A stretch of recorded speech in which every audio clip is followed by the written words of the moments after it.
Tak ahoj, dobrý den, já vás vítám zase na kanále Chinglish. A dneska pokračujeme v sérii rozhovorů se zajímavými lidmi, kteří se učili anglicky nebo se učí anglicky, aby vy jste také poslouchali angličtinu, abyste se to učili, abyste tím, že budete si poslouchat reálný rozhovor s reálným člověkem, tak se můžete zlepšovat. Takže dnešní rozhovor bude v angličtině. Ještě bych chtěla ráda připomenout, že jste na kanále Chinglish.cz a já jsem Markéta. A rozhovor máme dneska s Lucií, která je Češka, ale mluví úplně skvěle anglicky. A vlastně nikdy ani byla sice párkrát v Anglii, ale nebyla někde dlouhodobě. Takže si povídáme o tom, jak ona se to naučila a jestli pro vás má nějaké tipy. So, Lucie is a nice young Czech lady who speaks excellent English, even though she has never lived in an English-speaking country. And she works as a private English teacher, mainly for children in a small town outside of Prague. And I've invited her here to share her story with you, practice your listening skills, and help you improve your English and get to know her a little bit as well. So, welcome, Lucia. It's nice to see you. Hello, Markéta. Thanks for having me. And also thank you for the kind words. I wouldn't say that I speak excellent English, but thank you very much. I think you do, because what I admire the most is the fact that you've never lived for a long time in an English-speaking country. And I really find that amazing. So maybe as a first question for you is, how did you learn English? What was your key to success? Well, I had a really good teacher in elementary school. That was really the first thing I remember that really helped me with my English. Her name was Camila, and she really motivated me. Yeah, hello. She really motivated me, helped me a lot, and somehow awoken that enthusiasm for English in me. I remember that she prepared special activities for me because the rest of the class were maybe a little bit slower. So while they were working on some exercise, I was able to do other stuff. She also helped me with some school exams in English. And then she took me for next rounds to bigger cities. And then we were just like friends because she also took me to a candy shop after and had a piece of cake with me and chat. So yeah, that was really the type of teacher who can show you the love for English and somehow make you naturally fall in love with English as well. So that's really the first thing I remember that motivated me. And I also wanted to prove that I am capable of her interests. You know what I mean? That I wanted to prove that I really can do my best and I can be better than my other classmates. I'm not sure if it's noble to say this, but it's the way it is.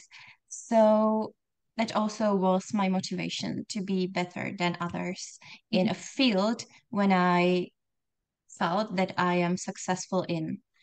So that's the first thing.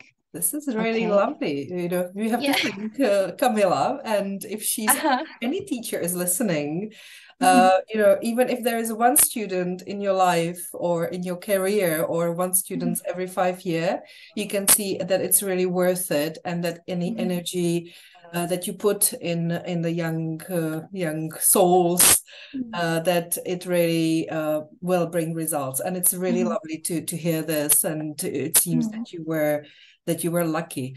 And when you say, so how old were you then? How old were you when you had this excellent teacher? It was well, I believe it was from 5th grade to the 9th grade. So I was from, I'm not sure, 12 to 15. I'm not sure how the age is nowadays, but I believe this age. Somewhere between 12 and 15. So it was the early stages of learning English. And do you remember the first time you ever spoke English in the real life to somebody, either in the Czech Republic or abroad. And what was it like for you? How did you feel?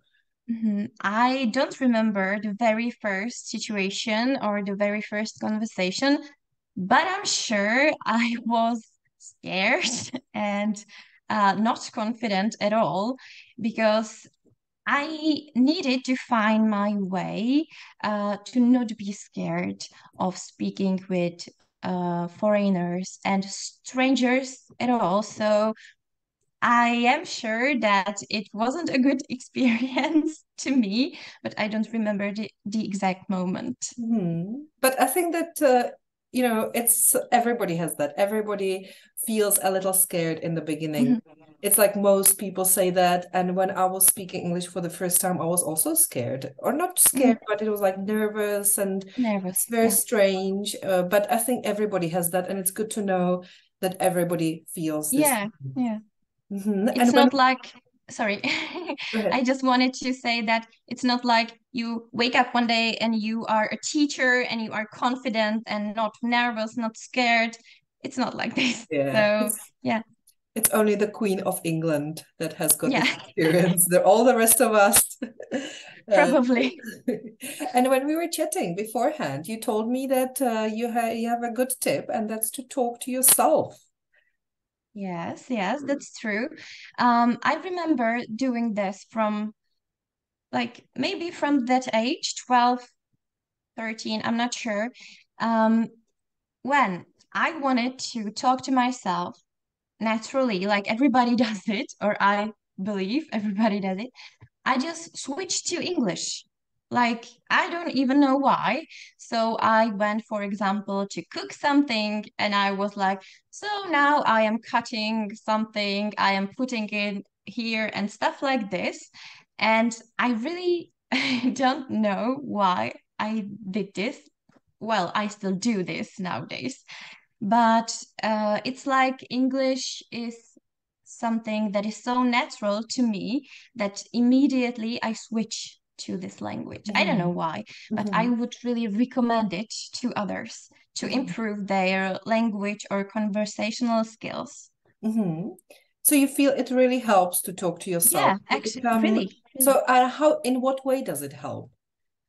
Well, you practice the answers as well because sometimes not today, but back then I also did some interviews with myself. So I was for example a reporter and I was a famous singer and I did an interview with myself. So I practiced reactions, answers, and also questions.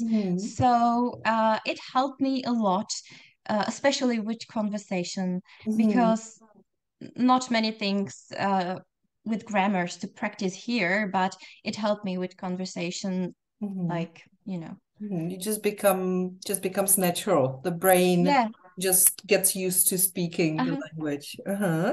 And what about Harry Potter? Okay. Yeah, no, you're a great fan of Harry Potter. Was that, did he help you in any way with your English at some point? I have been a fan of Harry Potter series for almost 20 years now. We are Potterheads. We call ourselves Potterheads. And so this helped me a lot. When I finished reading Harry Potter in our language, in Czech, I needed two things. I needed another challenge, and I also needed more of this magical world. So I started reading it in English, and it took me a little bit longer than I expected because there were many words I did not know. And also the original text is very complicated, such as I knew only the translation, but it sent my English to another level, definitely. It helped me a lot. So I had my self-talk for communication with people, and I had Harry in English for my writing or reading skills. So I didn't ask you this before, but did you read Harry Potter books over and over again, or did you just read them once? Well, in English, just once, but I read Harry every 2 or 3 years again, Mm-hmm. just to refresh everything, because I also have children, and my oldest daughter is reading the last book, I believe now. So sometimes I find myself forgetting the details and the facts. Mm-hmm. So I read it from time to time again, just to refresh everything and Mm-hmm. to know what she is talking about now. Yeah. Uh-huh. So, in English just once, Mm-hmm. but in Czech many times. Uh-huh. Okay. So, but that's it's just. And what about your family? Did they support? Do they speak English? That's my first question. Mhm, And did they support you in you learning English and just being so passionate about it? mhm. Well, if you mean my parents, they don't speak English at all. My mother knows some basic words, but she is not able to use them, or maybe she's too afraid to use them. And I don't know about my father. I think that it's the same situation here. And my grandparents, they only knew Russian, so no Mhm. English Very lovely. anywhere Mhm. around me. Uh-huh. And But how did they look at English? Did they support yeah. you, or did they have those like, because sometimes the parents have like negative things, and oh, for us it was hard. And I think that the children, when they listen to this kind of thing, they start thinking about themselves. It will Mhm. be hard for them too. But No. it seems your parents were very supportive.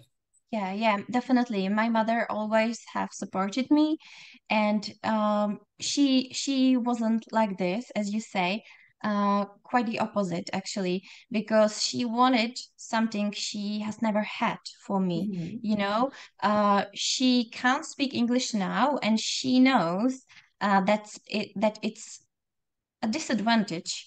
And so she wanted me to have this advantage and Mhm. to be able to speak with foreigners and Mhm. to have better opportunities in career, stuff like this. So she has always supported me.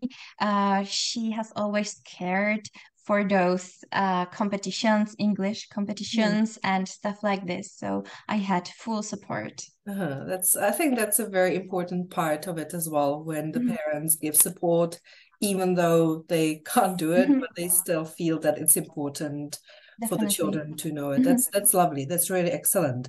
And what about other languages? Do you speak any other languages? And in case you do or don't, uh, if you were to learn a new language today, how would you go about it? Mhm. Okay, I can speak only English, but I would really love to learn Spanish. It Mhm. has always been my dream, and I also started with Spanish, but I had a bad experience. So then I stopped, and I have never found that passion again. But I would really like to. Maybe now it's the matter of time.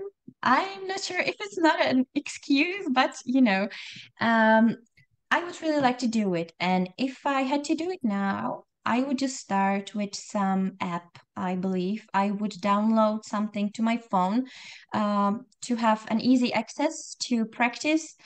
I would learn some new basic words. And Mhm. then when I would gain that confidence, I would probably book a lesson with some native speaker and just jump into it right Mhm. away. Mhm. Because from my experience, I know that for some people, this is the best way Mhm. just to, jump into it and start speaking, because that way you lose that Fear, fear, sorry. shyness. Yeah, you lose that fear. Mhm. When you just have to, when there is other person sitting next to you and is only speaking in English or other language, you just have to. So I would recommend this to Mhm. myself. And do you think you would also talk to yourself in Spanish? Well, that's a really good question. I would definitely try it as a part of my learning, but self-talk in English has become so natural for Uh-huh. me that I don't think I would switch it to Uh-huh. Spanish. Uh-huh. Maybe not not at the beginning. Or maybe just shorter periods or just a Yeah, little bit. probably. Or maybe I could do an interview with myself, and the reporter would be from England and the singer would be from Spain. I don't know. And they would talk to each other. Or I don't know any. Yay. And you know, when you said you would talk to someone, how would you find these teachers? How would you go about that, you know? Well, we have many possibilities nowadays. You can just go to Google and search whatever, I don't know, Spanish teacher, something like that. But I also know an app, ITALKI, and you can just easily book a lesson with any native speaker you want, and then in 1 hour or 2 you can have a lesson, one-on-one lesson with this person. So it's like this, it's just that easy. So I would do it like this. I would just download something, register, and then talk with someone. Yeah, so in case anyone is interested, you can check out italki. There's a link below this video and you can try it out. And really there is hundreds of qualified teachers from all over the world, and you can, it's an excellent way of improving your English. You can have a lesson there. Usually the lessons are 30 minutes. So don't be shy and give it a try. I'm learning German this way and it's very interesting. It's excellent. You can just sit on your couch and talk to, you know, people from anywhere in the world. So, and what about your peers, the people of your generation? How is their English? I believe that, well, I will talk about my classmates because I am in touch with them now and I know something about them. So I believe people my age and mostly my classmates are confident in English, confident enough to speak with foreigners, or even to travel abroad, or even to live abroad. Because I have a former classmate who now lives in Bali. So I think that our English is good enough to have a conversation with someone, or at least not to be afraid of having a conversation with someone. Compared to, for example, people in their 40s nowadays, I think there's a different situation. I think many of them are scared to make a mistake. So they rather don't start any conversation at all. But making mistakes is just part of the process. It's not like that you say something which is not correct and nobody understands what you are saying.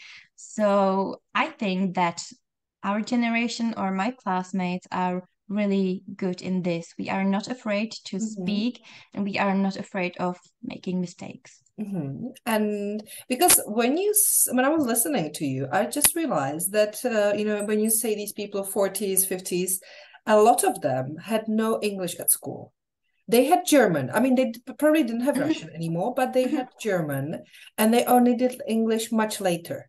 So that could play a role, or where do you think this comes from? That, you know, you're not scared and we are scared, you know, because is it because you started very early and you were never really like, okay, you know, or is it like the whole mindset of the generation? Where do you think this comes from? First, I want to say that I don't mean all people in their 40s, of course, but that's just the people that I know that are around me in their 40s, and that I know a lot of them because my husband is also 42 years old, so I know people like this. Yeah, what you say might be the point, because they did not have English, and when they did, it wasn't that good, or I don't know how to say it, not to sound rude, but yeah, I think the level of teaching English back then wasn't that good. They didn't have enough possibilities, or they just had this school English. The teacher had his or hers, you know, workbook and textbook, and that was it. So maybe that really is the point, the main reason why this generation is scared or is not so confident in English, because me and my classmates, we really started early. Mm-hmm. So you would just sort of like lose the fear, and over time you just sort of develop, and it's, I think that because you've been exposed to a lot more English than than my generation, that you really, it was the early age when you listened to a lot of English and you just picked it up, and I think that obviously plays an important reason. And that brings me to my next question, and that is, your accent is very good. I wouldn't say at very first hearing that you are Czech. How did you learn your pronunciation? Well, thank you very much. I have never learned pronunciation, or I have never tried to have a better accent at all, but I love British accent. I love hearing it. It's so comfortable, like, to me, I really calm down after hearing someone from Britain, especially David Attenborough. If you like documentaries, I recommend on Netflix. He has some, documentaries. So, and also that British accent. So I like to hear people from Britain to, they're speaking. I like to inspire, to be inspired, but I don't learn it, or I have never tried, to learn it. So maybe it's just the next advantage from that self-talk. That you just sort of start speaking and you hear yourself saying it wrong. So you just say, okay, maybe I should change my eye a little bit. And you just hear yourself and you want to improve by listening to yourself. When you are a private English teacher, you give lessons after school or extra lessons. How do you see the children of today and their knowledge of English compared to your generation?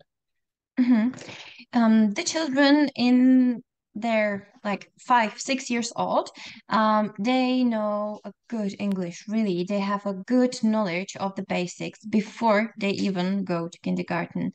They can name colors, animals, they can count from 1 to 10 because they are surrounded by English from their early age, from YouTube, stuff like this. So even the little ones have basics. The other children, I mean like 10, 11, 12 years old, there are two groups of them. One of them, the first group, they are really enthusiastic and they have that passion for English. Já se omlouvám, ale prostě mě tady pes škrábe na okno. Já to asi budu muset říct znova. Za chvilku škrábet spát. Takže two groups of... So the first group, they are really enthusiastic and they have a passion for English. They want to learn. They enjoy my lessons. They like to play the games and stuff. The second group, they like to be here, but they still have that basic knowledge. And I try to help them to also learn grammar, the basic grammar, such as I am, you are, stuff like this. But the main thing is that they have that motivation. They really want to be here. And so we try to work together, those two groups together. And I think that all of the groups I have are doing fine. Of course, there are exceptions, and those are children who they just don't want to be there at all. They would like to go outside, play football, whatever, and it's completely fine, but they just have to be here. So I also try to somehow, make the lesson enjoyable also for them, but there are just exceptions that I can't work with because they don't want to. But even they have a good basics in English when it comes to vocabulary, especially. So I think that overall, children nowadays are better in English than were children when I was little. Mm-hmm. And do you think their pronunciation and understanding the language is better? Because that is actually the start, you know, when you're learning a language as a small child, first you listen, you have the exposure, and then you start speaking. And that's what I see. Sometimes the parents have very high expectations. You know, they think that if you've had 2 years of lessons of English, you should be fluent at speaking it. But the first step is to understand a lot. Do you think the children actually understand without really speaking? What is your experience?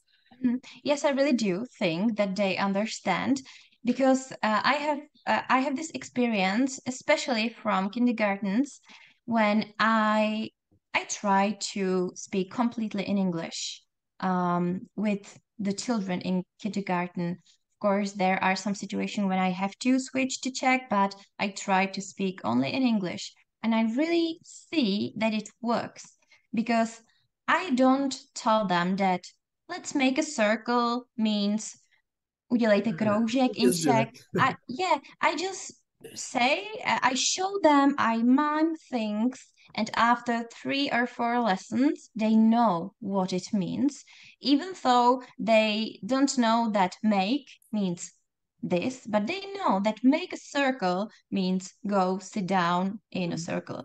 So I really do think that they understand, even though they are not speaking. So, and what would be your advice to parents of school children? You know, because sometimes some parents push. My experience was that some parents are a bit too pushy. Some are not. Some don't care. But what would be your advice to like children, to parents of children who are the age that you teach? That means between 6 and 12. Yeah, I agree that some parents might be a little bit too pushy. I also have some students who, as I said before, just don't want to be there, and they have to because their parents signed them. And I have been teaching them for even 3 years now, and they still are in my courses. And when we have a conversation, I tell them, you have to tell your parents. And they told me, yes, but I have, So I would recommend just listen to your children. And if he or she, says that he or she doesn't want to be there, so don't push them because you might plant a seed and someday that seed may grow into a hatred or something, that they will not want to learn English whatsoever. So I would recommend just listen to your children. Yes, give it a try. But if he or she doesn't want to, don't push them, especially when they are 10, 12. Maybe it's too early for them. Yeah, and don't forget that they are, again, surrounded by English everywhere. Nowadays, it's everywhere in their phones, everywhere in their computer games. I have students, especially boys, who know many words, vocabulary from the games like Minecraft or Roblox, or I don't even know the names. And so they know what equipment means, but they are not able to say, I don't know, he is tall, right? So don't forget that social media, internet, stuff like this, it really helps them too. Even though we don't take it as a learning. Well, that's the exposure. It's really like if they went to an English-speaking country, that's how they would be learning. They would just be picking it up. So your advice is don't push it. Don't push it, definitely. Don't push it in case the children don't want to, but if they do want to, learn as much as possible. Or what about the children who do want to learn? What would be your advice to those parents? I think that they should ask, again, listen to the children. So ask them, or he or she, if they want to go to that course, and if yes, make them go there. And also if they want to have like one-on-one lessons, make them or give them this opportunity, because I also have students who are really talented, but the parents just keep them in that course, and it's not that individual. I think they need like more individual approach. Mm-hmm. So just again, listen to them, ask them what they want to do, if they enjoy the lessons or the course or even the school tuition, and listen to them. Mm-hmm. So, and just they will learn sooner or later. Yeah. Yeah. So, and what advice would you give to adults learning English in general? You know, anyone, let's say at intermediate level who's whose English is not perfect, let's say to your husband, you know, because you said that he's around 40, he knows, he probably understands a lot of written English, doesn't he? But so he's got a lot of passive knowledge. He just needs to start speaking. What would be your advice to these kind of students? I would recommend just find something that you enjoy and connect English even with your hobby or the things you like to do in your free time, because that way it will be just, you know, connected to something you like, and you will not connect English to that negative stuff. If drill works for you, okay, then do drill. Sit there with the textbook and learn, I don't know, just the grammar every day. If it works for you, perfect. But if not, don't push it. And try YouTube or podcasts or even Netflix series with subtitles, maybe music, or find the lyrics of your favorite artist. Stuff like this, just connect it with something positive and do what actually works for you and not what you think that you should do, because that your colleague is completely fine drilling every day doesn't mean that you will also be. So just find something that works for you. Yeah, that's actually like when I was in the previous interview, which you can find below this video, I was speaking about my experience of learning English, and I went to an English school, and you asked me, you know, what about the other subjects? But actually, when I was learning biology, I wasn't focusing on English at all. I was just focusing on, you know, because I was, let's say, 13, 14, so they were teaching me some things about the cell, you know, buňka. And I was interested in the facts, you know, so I was learning the things, the actual facts, and I just forgot completely it's in English. And that was an excellent way of learning a language as well, because even though it was at school, you know, but at school you learn school stuff, I learned a lot of things that I remember until today. And, you know, they were explaining to me these complex things, and that's how I learned complex English, just by listening to what they were teaching me. And I was not focusing on English, but I was focusing on what was being taught. And I'm a big fan of this. And I think that the Czech schools, some schools have this approach, but teaching some other subjects in foreign languages is not a bad idea, because you actually stop thinking about the foreign language and you only focus on those ideas. So that's really a good point, actually. Yeah. It's called CLIL, content learning. It's like, for example, this prvouka could in some like, you know, a part of it could be taught in English, because you don't focus on the language, but you focus on the concepts, and the children are more interested, or even adults, you know, are more interested in the concepts rather than in the language. So when I do an article that's just interesting in any way for the people, they just start focusing on the content and they forget about the English. So that's the same thing you were saying. That's completely true. Yeah. So that's good. And you also you've got another, like a side hustle, which is you work as a virtual assistant. What is that? What does a virtual assistant do? Whatever the client needs me to do. So I, for example, plan posts on social media, or I write articles, or I even write emails for clients. I specialize on social media, so that's the part of the job I like the most. But I can help basically with anything that my clients need me to help with. Mm-hmm. So it's like an assistant in terms of some secretarial work, or this Yes. computer work, Uh-huh. working. Mm-hmm. I am not able to, for example, make a cup of coffee for them, of course, because I work from home. Uh-huh. But I really think that this is the big advantage for me and also for the clients because they also work from home. So we don't, in times like this, we don't even need to meet in person. I have Mm-hmm. a client who I have never met Mm-hmm. in person. So Mm-hmm. I just had like 2 or 3 Zoom calls with her and that's it. So Uh-huh. I think that's a really good thing about this job. Mm-hmm. And do you think it's becoming quite common to have to work this way? Um, Mm, You mean online? You mean yeah, I mean, just working like, working as virtual assistants, or Mhm, having virtual assistants, or what kind of people need your services? mhm.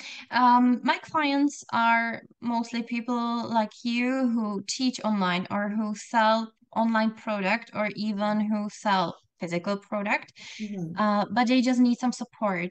They need to focus on customers or their clients. So they uh, keep this backstage work for me. Mm-hmm. And that's actually something I really enjoy because in order to teach 3 or 4 lessons with, I don't know, first graders in a day, I need to also work in a quiet and just be myself and don't play any role for the children. Mm-hmm. So that's why I do this. And I also think it's becoming a norm nowadays. I think there are many of us. So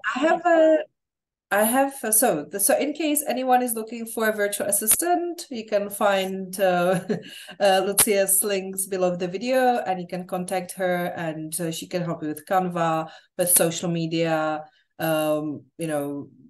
Google Documents, doing some video editing, all these kinds of things that, take you a lot of time, but you might find you need them. So I can really recommend her services. And last question is there any English speaking country that you would like to visit in the future? I have been in London and Great Britain several times, and I have this country in my heart. Mm-hmm. So, if I had to choose London or any other place in the world, I would always go to London. Mm-hmm. So, I can't answer this question with anything, I don't know, interesting, but Mm-hmm. I would always go to London Uh-huh. when I have the opportunity. To platform 9 3/4. Yes, yes, of course. But I have never been there. I have Mhm. never been to Harry Potter Studios. Mhm. So it is also one of my dreams, and Mhm. also to take my children there, Uh-huh. children there, Uh-huh. who are trying to also be recorded. Uh-huh. We could say hello to him. Hello. They could be. And Hi. so maybe that Hello. can be a topic. Hello. Maybe that can be a topic for our next chat, maybe another time. And we can talk about London and visiting Britain. So I Yeah, think we're sure. finished today. It was lovely Okay. talking to you. Thank you very much for your Thank you. interview. I hope you guys have learned something. If you have any questions, don't hesitate to comment or ask, and we'll be happy to answer your questions. Yeah. So thank you.